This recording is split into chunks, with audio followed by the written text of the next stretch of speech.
And we are live. Welcome, mystery and thriller fans. I'm your honor host, Sara DiVello, and I am so excited to welcome to the show debut author Allison Buccola, here to give us the inside scoop on her brand new red hot book, Catch Her When She Falls, out tomorrow. Allison, welcome to Mystery and Thriller Mavens. Tell us about this book. Thanks. Yeah, thanks for having me here. So Catch Her When She Falls is about Micah, who, when she was a senior in high school, her boyfriend killed her best friend, or at least that's what Micah has thought for the past 10 years. And so that Micah's returned to her hometown. She's opened up a coffee shop there. She's dating another friend from high school. She's sort of trying to get her life in order. And then she starts getting reminders of the past that make her question whether she really understands and knows what really happened that night. So she starts kind of digging into it, and it goes from there. Very cool. Well, I can't wait to get into every delicious detail. But first, I just want to welcome everyone, whether you're watching on Facebook, YouTube. We are streaming to 6 destinations. Wherever you're watching from, you are in the right place. You are here at the right time, and we are going to get into it. So if you've been here before, you know how it works. Get your questions going in the comments. This is your time to talk to this incredible author, and I will get them right over to it. Leslie, welcome to the conversation. She's saying hello. That's her signature Canadian hello. Leslie's joining us from Toronto. Leslie, welcome to the conversation. Always a pleasure to have you, ma'am. So Allison, let's get right into this. What gave you the idea of this woman surviving the trauma of her boyfriend killing her best friend in high school? I mean, what a gruesome thought. You look so sweet, but clearly you're not. Yeah, so I love true crime podcasts and documentaries, and was listening to a ton of them when I got the idea for this book. And I started thinking about sort of some of the family members and the friends that are interviewed in them, and what their reaction would be to having like light shed on these cases that have been closed for a long time, or not getting that much attention anymore.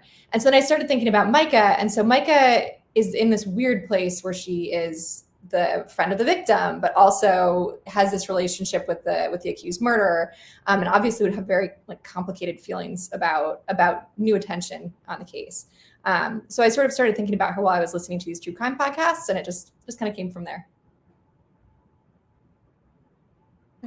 Very interesting. Now, was it one particular? Because I know I listened to Live, Die in LA. I just finished listening to My Sweet Bobby.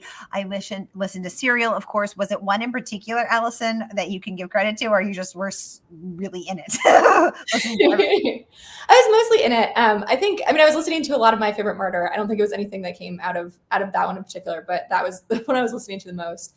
I think I was listening to I think it was called Someone Knows Something. But I think it was about a missing girl, but the details of the case they were talking about are very different.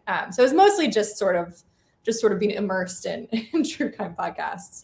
Exactly. I just put in the comments, who can relate? Me. I love true crime podcasts. Anissa Joy, welcome to the conversation. She's saying hello, Sara and Allison.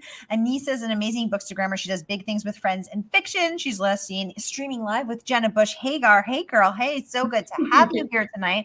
Let us know if you have any questions in the comments. Nancy commented earlier, because they take questions in advance in Mystery and Thriller Mavens, and she commented and said she is reading this book as she speaks. Nancy, let us know how that is going for you. So Allison, I noticed that she runs a coffee shop called The Stomping Grounds, which I loved, and which I thought was such a cool name. Did it take you a long time to come up with a cool coffee shop name, because most of them were already taken, or did it just pop in there, or what? Stomping Grounds came pretty early in the book. I think actually Stomping Grounds was probably named before Micah was named. Micah's name changed during the book, but Stomping Grounds was one of the first and longest lasting things in it. What was Micah's name before it was Micah? Her name was Gwen, which really didn't work for her and didn't work for me. So it had to get changed at some point, but yeah. Ooh. Now, what else got changed about this book? Was it the title? Was it the premise? Was it anything else without any spoilers? Did you have to change much, or is this pretty fully formed from go? It was, so when I write, like wish I could be more of an outliner, but I'm not an outliner. So it all just sort of like comes out. Like I start with like an idea and then work from there. So things got shifted around a lot while I was writing it. The the title changed a number of times. The title started out No Stone Unturned, which is the name of the true crime blog in the book. No And Stone Unturned. yeah, and I liked it, but like I like that. yeah, but the true crime blog is a part of the book, but it was like really kind of centering the true crime podcast, or not podcast, true crime blog too much. Hmm. So then it was Safe Harbor, which was like not exciting enough. And then it was Show Me How to Disappear. So I went through a whole bunch of titles, and a few different variations on those titles. But I like where it turned out. And how did that come to you? Did your editor pick it for you? Did you pick it? What made you think of this? Yeah, we worked together. We came up with like a whole big list of different things. We just went through the book and we're like looking through it for different ideas. But I really liked Catch Her When She Falls because so Emily, the friend, dies from a fall. So there's like that literal connection to it. But Micah in the book is really unraveling. And so I liked the like sort of tie into a few different characters. I like that. Melissa Watson, welcome to the conversation. She's saying, good day, Sarah and Allison from Australia. I'm going to give my best Australian accent. Melissa's going to be like, that's terrible. Good day to you, Melissa. Thank you so much for joining us. So lovely to see you here with your cute little puppy's face. I love it. Oh. So Allison, one thing that I liked a lot about this was your addressing of PTSD, of the effects of trauma on a tender, vulnerable human heart and psyche. And so we, as you say, see Micah unraveling. And that starts off when in the first chapter, she's in her coffee shop, just having a lovely day of, serving coffee, and a customer chokes. And she has to administer the Heimlich maneuver, but it really jars her and affects her very deeply. And I thought that you described the physical sensations of being triggered of an anxiety attack very well. Let's talk about your research into that and how to describe something that is so scary and so shocking in a way that is compelling. Yeah, I think I don't know that I did any research into PTSD in particular, but just thinking a lot about like anxiety and about sort of overwhelming reactions to, or strong reactions to like sort of overwhelming situations. I think it mostly just came from reading a lot of different characters who have been through similar things, or more fiction reading than research into PTSD. Well, as someone who has had a lifelong battle with anxiety, I thought the anxiety parts were very well done. Okay. And I've tried to write about anxiety myself for characters and also for articles. And it's very hard to describe the physical intensity of anxiety, of terror, of a fear-based response to watching someone almost die in front of your eyes or whatever the triggering event is. So I thought you handled that really deftly and very well. So yay. Melissa is saying that I'm doing okay with the accent. Melissa, I'll try to earn your praise later. Allison, let's talk about the crafting of this book. How long did it take you start to finish Soup to Nuts? So it took 2 years to actually draft the book and get it out to an agent. That's fast. Thanks. It felt like a long time, but and then from getting it sold to publication was another 2 years. Which I knew the publication route was long. I did not know it was that long, but it's been a fun process. Well, what's been fun about it? It's been writing the book was fun to begin with. I've like always wanted to be a writer, and so it was really fun to get to actually like create a book. So drafting it I really enjoyed. Then it's been really fun when writing it can be like such a solitary activity for the first part of it. But sort of getting like connected to critique groups has been great because you get to like meet new writers, and so that's been really good. And then when you actually sell the book, then you're like working with your agent, you're working with your publishing team to sort of get this product out into the world, and like feeling like you're on a team with people trying to get this book out there it's been a really good experience. That's really good. I'm glad it has been a good experience. That's really great to hear. What's been the most surprising part for you? I think the amount of time that it took was definitely surprising. I think probably the length, but. Mm-hmm. Anissa would like to know, what has surprised you the most about being a debut author? Great question, Anissa, as always. Thank you. Yeah, I think that sorry. I think it's just been it's all been sort of a new experience having a book out there. It feels, I think I was like sort of expecting like it's an author, it'll be like I'll be an author, it'll be really fun, my life will be really different, but I've spent a lot of time like still cleaning up vomit around the house for my kids and and that sort of thing. So it's been pretty pretty much life as normal. So that is what has surprised you, is how nothing really has changed. Yeah. My little dog just vomited yesterday. I was like, Aww. oh, I was like, this. So when you said that, I was like, oh yeah, some things, yes. some things don't change. Allison, you have earned some incredible praise, including Liv Constantine, best-selling author of The Last Mrs. Parrish, who raved that this book is, quote, a riveting game of cat and mouse with a startling conclusion. So let's take that piece by piece. So since you have confessed that you are not a plotter, you are a pantser, you go where the story leads you.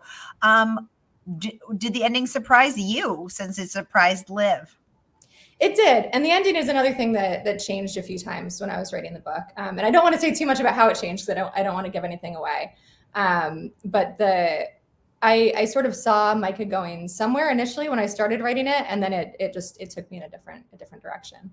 And when you say it, are you saying the muse, the creative muse? I guess the editor? Like who's the it here? It was a little bit of both. So the ending did change from submitting it to publishers, and the time that it actually and now the final product. But I did not have, it was not like there was like some ending that the editor wanted there to be, but she wanted me to like dig in more to some of the backstories of some of the characters. And once I started doing that, and I was like, oh, I think it should actually go in a different direction. And did that feel right to you? It did. I'm really happy with how it worked out. Oh, good. Okay, good. Have you ever gotten any feedback that didn't resonate, that didn't feel right to you? And how did you handle that? It's mostly so one thing that was a little surprising to me about the publication process is that I kind of imagined when you got feedback from an editor, it would be very, very specific and very particular and like change this or do that. But one thing that's been really great about the process is that a lot of it was just sort of like broader suggestions. So like I said, like, maybe develop this character out more or see what happens if you like explore over here. So I think with those kinds of suggestions, it was nice because there was just a lot of room to like play around with how I wanted the book to turn out. Okay. Yeah. Now, as someone who is also a pantser, who aspires to be a plotter, but haven't made it there yet, I spend a lot of time writing myself like joyfully, abundantly, like, woo, pedals to the metal into a dead end that I'm like, oop, gotta back it up. And then I'm like, oh, crap, there went that 5 hours of writing, or 5 days, or 5 weeks. And then I'm like, why don't I plot? What about you? Yeah, I feel like there are definitely dead ends that I hit, but I feel like a lot of those dead ends, like you end up writing about a new place that's in your town. And so that place like exists in your town and exists in your head. So then when you're like writing a future scene, you're like, oh, well, why don't I have this take place at that bar that like didn't end up making it into the story because I spent too much time like going in the wrong direction there. So I think those dead ends can be helpful. And I think, and also like there might be, new characters that pop up or new clues that you can use in a different direction. So So I try to tell myself that like something comes out. Definitely not. Definitely something does not always come out of the dead ends, um, but often it does. Well, clearly it's working because she reads has named you one of the most anticipated books of 2022. Congratulations on that. And Kimberly McCreight raves, the number one New York Times bestselling author, raves that this book is, quote, thoroughly propulsive. Richly atmospheric and thoroughly propulsive. Catch Her When She Falls is a thought-provoking mystery about the fraught interconnectedness of youth and the tragic limitations of teenage insight. So let's take that bit by bit. So first of all, what do you think the key to writing a, quote, thoroughly propulsive, which I interpret to mean like a book that just sucks you in and keeps you writing, keeps you reading. You just have to have another chapter. What do you think the key to that is? How'd you pull it off?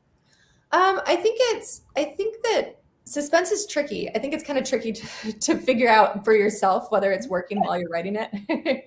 um, I I think when I started writing this story, it was actually a lot more linear than it ended up, and I think that making it less linear was really helpful. So in the story, Micah is driving to find the brother of her dead friend from high school because she's learned something and she needs to tell him something, and she needs to make him understand what it is that she's discovered. And so that element of the story sort of introduced like a ticking time bomb. Like there's a clock there. So she's heading towards the brother. Something's going to happen when she gets there, and then she's remembering these different things that she learned recently, and also the past. So I think that having that element where she's in danger, we don't totally understand what it is, we're like trying to figure it out, help to drive the story along a lot more than if she were just in her coffee shop, like getting some clues and trying to figure that out. So I think that's what worked here for this one. But I feel like it's always different things that help drive a story forward. I think that's so right, because I think also just even the thing that you did at the beginning of each chapter where you have the timestamp and it's ticking along, and it's like 7:33 a.m. And then she's on this, it's how many miles until she gets to Joshua, and then it's this time and how many miles she has to go, and so it literally it's this. You find yourself getting so anxious because the time is moving and the miles are clicking and she's going, but you don't know who he is at first. You don't know why she's going there. And so that I thought was really interesting. Oh, thanks. Yeah. So yeah, another thing that I really loved was from another review, Ashley Winstead, who is the author of In My Dreams, I Hold a Knife. She said this book is gripping and mesmerizing. It's like watching a building catch fire, aware that dark ends are coming, but you're unable to look away. And then she said it is a portrait of a woman unraveling the definition of shirk all responsibilities and stay up till 2 a.m. reading a truly superb story. So clearly you kept Ashley Winstead up until 2 a.m. So that must be some sort of record. Let's talk about how she said, I liked how she said the word mesmerizing, because I don't know, I just like that word. But what do you think is the key from a craft perspective in terms of writing a book that people feel mesmerized by? Is it Micah's anxiety? Is it that we have to know about the murder? Is it something else? What do you think? I think for this story, Micah's anxiety was probably a big part of it, and her anxiety is getting ramped up as the book goes along, and I think hopefully the reader is being taken along on that journey with her. So I think for this book that I was really trying to focus in on that. And I hope to. So Micah's, like, Calvary is a small town in Pennsylvania that she lives in, and I hope I was able to. It's a fictional town, but it's based on like Bethlehem, Pennsylvania, and I hope I was kind of able to like inject some of that like small town Pennsylvania feel into it. So that was my next question. Is you live in Philadelphia, Philly girl here. I wondered why this fictional town Calvary and what that town was based on, but now I know it's not Bethlehem. So why there and not Philly? Why was it important to have that small town vibe? Yeah, I think I wanted it for a few different reasons. So I liked one aspect of Bethlehem that I really like is for this story in particular is that it's an old steel town. So you still have this old steel infrastructure in place, but the town is sort of moving on, and it's no longer dependent on steel industry. It's moving on to being like it's more of a university town. And I liked Micah living there in particular because she's also trying to move on from her past and like trying to figure out what to do now. So I kind of liked that. And I also liked that Calvary is, it's a college town. And so you get a lot of people in there who have been in the town for a long time. They know all the town's secrets. They know Micah's secrets.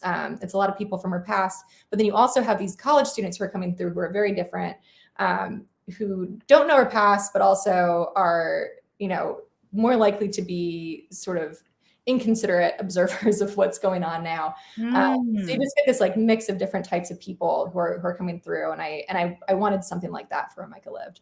I love that.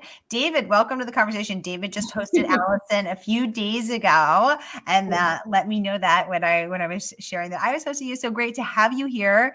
Thank you so much for joining us. So great to see you popping up. And yes, we're happily Philly girls currently broadcasting from Boston right now.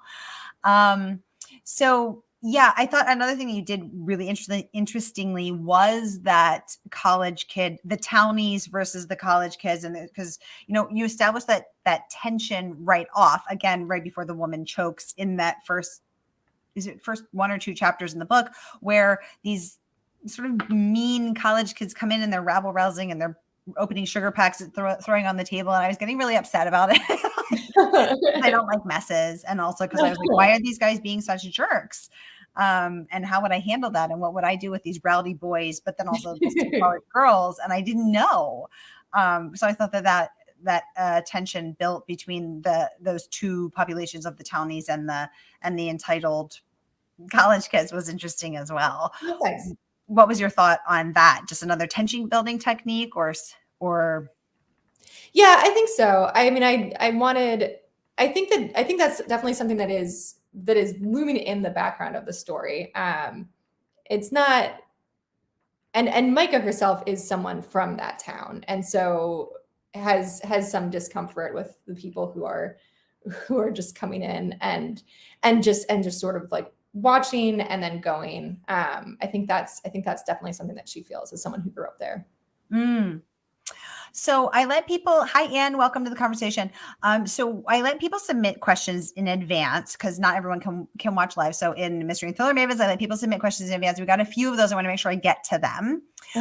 So one person would like to know, what is your best advice for aspiring authors? Yeah, I would say just keep at it. I think different things work for everyone. I tried to write, when I'm drafting, I try to write 500 words a day. And that's my I have to hit that every day. And if I can write a lot more, then that's great. But for me, at least, it keeps me writing every day and it keeps me moving forward instead of getting stuck and writing the first chapter over and over again, which can feel really good, but doesn't actually get you to a book at the end of it. And then I think, I think it also just makes writing a book a little bit feel more manageable since it's such a long process and you actually can write 500 words a day. But if you start thinking oh, how a book is so long and this is what I'm doing right now is not that much, you can just sort of step back and focus on that smaller piece. So that's what worked for me. I mean, I know a lot of people don't do the word count, but I found it really helpful. Allison, I noticed that you are also a lawyer. Right. Did that enrich your writing? Did that delay your writing of your book? What role has that played in the journey of your writing? Yeah, I think it was really helpful. So I practiced law before having kids, and then I stopped practicing and I was writing the book while I was staying at home with my son, and now daughter. But I think that working as a lawyer was really useful because you do a ton of writing when you're a lawyer, and you do a ton of writing that's on deadline. And so before working, I think if I had tried to write a book when I was 25, I would have been too precious about it, just me personally, and I would not have finished it. I would have gotten stuck on the first chapter and just kept on reworking it over and over again. But when you're a lawyer, you have to like turn things in. So I think it like taught me the diligence that I needed to be able to actually push forward and get a product and then get it out. Have you thought about infusing that into future books? Like, will we see a character who is a lawyer? Will we see some legal thrillers forthcoming from Allison Buccola? Yeah, so my work in progress has a lawyer character in it. So I'm hoping that it goes somewhere. And I really like this character a lot. And so we'll see. But she is a lawyer and she does work at a big law firm at the beginning of the book. So excellent. Welcome to the conversation, Connie. Welcome, Maxine. Welcome, Andrew. Welcome, JD. Great to have you. Ooh, question here. What inspired you for this book? Yeah, it was so really like true crime podcasts were a huge inspiration. Listening to probably too many of them personally. And another, I guess it's a little different than an inspiration, but two sort of like real life things that I drew from for the book were my husband and I took Micah's drive that she takes in the book and got to like sort of explore the routes that she would go on and what's there and what you would see doing that drive, which was really fun. And then another real life inspiration, I guess, was I wrote it in a lot of coffee shops. So that inspired Stomping Grounds. Ooh, that's so cool. And that's a great question from Melissa. Thank you for, I don't know why your profile picture's not showing up, but I know it's you. I see it's you. So thank you for that. Thank you for that wonderful question. So what, this next book, this with the lawyer character, what has inspired that? For that one, it's the law firm was inspired by my own experience at a law firm, but this character is grew up in an intentional community is how she thinks of it. And a cult is how some other people in her life think of it. And she is sort of pulled back into it to explore a death that's taken place there is sort of the general outline. So that was, I mean, some of that is also inspired by being too into cult documentaries. So I've been watching a lot of those. Yeah, I mean, that's a lot of it. And what's the attraction with the cult documentaries, Allison? I can relate to the true crime podcast, but not the cult. You don't watch them? They're so good. I didn't know that cult documentaries were a thing. This is actually brand new information. What are the cult documentaries? Oh, they're great. So you have to start with Wild Wild Country, which is about the Rajneesh she's up. If you're into true crime and you have not yet like taken the turn into cult documentaries, that's the place to start. Nexium was a big one that was out that had a few documentaries about it. I've been doing some like YouTube documentaries about different kinds of communities that people like live in and different communes that people live in. They're fun. They're interesting. Very interesting. I had heard of intentional communities, but I didn't know that some people considered them cults. I didn't. Well, I think that I don't think that most intentional communities are not cults. So okay. I don't want to disparage intentional communities. I think a lot of them are great. I think that it's just if you're in a group that has some like sort of restrictive norms or is doing their own thing, it's going to be like viewed with some suspicion, sometimes rightly, sometimes wrongly. And so that's something that the character in this next book is dealing with. I just watched the launch event for Tara Westover's paperback version of Educated. And so she was talking about being raised in what sounds like a very cult-like atmosphere, but it was really just her family. Mm-hmm. But again, totally off the grid.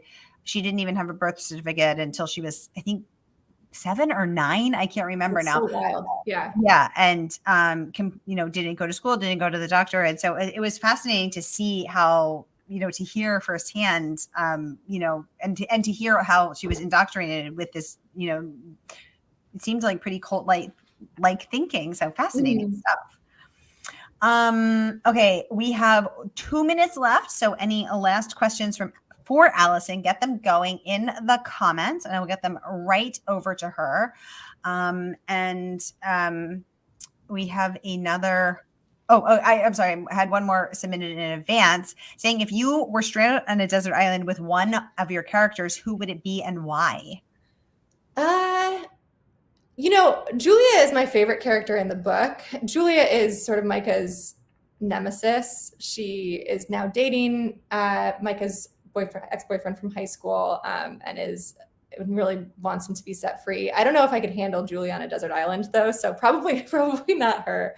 Ryan, I think I could probably spend some time with on a desert island. Ryan is Micah's boyfriend, and he's her current boyfriend, an old high school friend. And he's a librarian. He's pretty bookish. He'd probably bring some good books to read on a desert island, so that could be good. I like that you've made it bookish. Ooh, great question coming in from Anissa. She would like to know I love this question. Who was the toughest character to write and why? Yeah, I think Ryan was the toughest character to write. Why? And I think it was because Ryan is, like we said, Micah's current boyfriend, and it was really tough getting him right, like calibrating him right to make him someone that Micah would want to be with. And then also Micah has a strong personality and is like pushes people.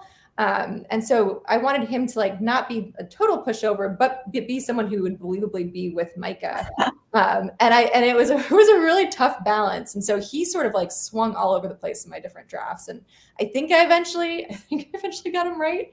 But he was definitely the toughest character. Interesting. I wasn't expecting you to say Ryan. Did you have a different character in mind? Well, I was thinking that it would be Micah. Yeah. I don't know, for a lot of reasons. Anissa saying, thank you, ladies. Fascinating chat as always. Anissa, always a pleasure to have you. Thank you so much for being here. Welcome to the conversation, Scott and Susan. Thank you for joining us. Allison, I think the other thing that I just, was sort of thinking about as I was reading it was which one of the reviews, and I'm blanking on which one because I just posted them all, but one of the reviews talked about the difference between Micah's perspective now and her teenage insights or lack thereof. Mm-hmm. And so when she's reflecting back on, her friendship with her murdered best friend, and her perspective of what she thought then versus what she thinks now is really interesting, I thought. Even just like one thing that like really caught me because I took dance classes was when I was their age, was, when she's thinking about the dance classes, that scene really stuck with me where she's thinking that the teachers were picking on Emily because she herself was better. But actually then when she got her toe shoes and Micah didn't, she then realized, no, they saw more potential in her. And it was sort of that jealous, not maybe envious, sort of like, but still love for her friend. That was so interesting to me in the way that girls or any friend sort of, look at each other and compare, both from her 13-year or her younger self and herself now. Mm-hmm. Yeah, it was really fun writing those two different time periods for Micah, because I think you're right. I think that when you're in high school, there's so much going on and it's so complicated, and you are just beginning to understand like what's going on in these friendships and what do these relationships mean and what's the significant, like what is the world. But it's such an important time, and it's such a like vibrant time, and there's so much going on. And so writing those friendships with her in high school and sort of like how she thought about them then, and then reflecting back from an adult perspective, it's a fun way to write. And I always do enjoy those two perspectives when they come up in books, just the looking back at sort of what you thought was going on then and what you realize is going on now. Yeah, I love that. I want to remind y'all, the book isn't even out yet. It's out tomorrow. You can pre-order it tonight, and the good folks at Murder by the Book will. It is actually out. It came out on the 1st, so It's available. Yeah. Usually I host them the night before they come out, but I'm remembering now that Oh, we have fun. Oh, yeah. scheduling issues. And the book is out, and the good folks at Murder by the Book will send it to you tomorrow when they open. So grab your copy now and support our favorite woman-owned independent bookstore. All right, Allison Buccola, thank you so much for joining us. Thank all Thanks of so much for having you me. for spending your Valentine's Day talking murder and mayhem with us. All the best conversations. Have a great rest of your night, and I will see y'all next week for Mystery Monday, because you know that Mondays can be murder. Oh, and Ashley is saying, hi, Allison, from a bibliophile Esquire. Member, yay. Ashley, great to have you. Thanks for tuning in. David saying thank you. David, thank you so much for joining us. Leslie, always a pleasure to have you as well. All right, everybody, thank you so much. I'll see you next week.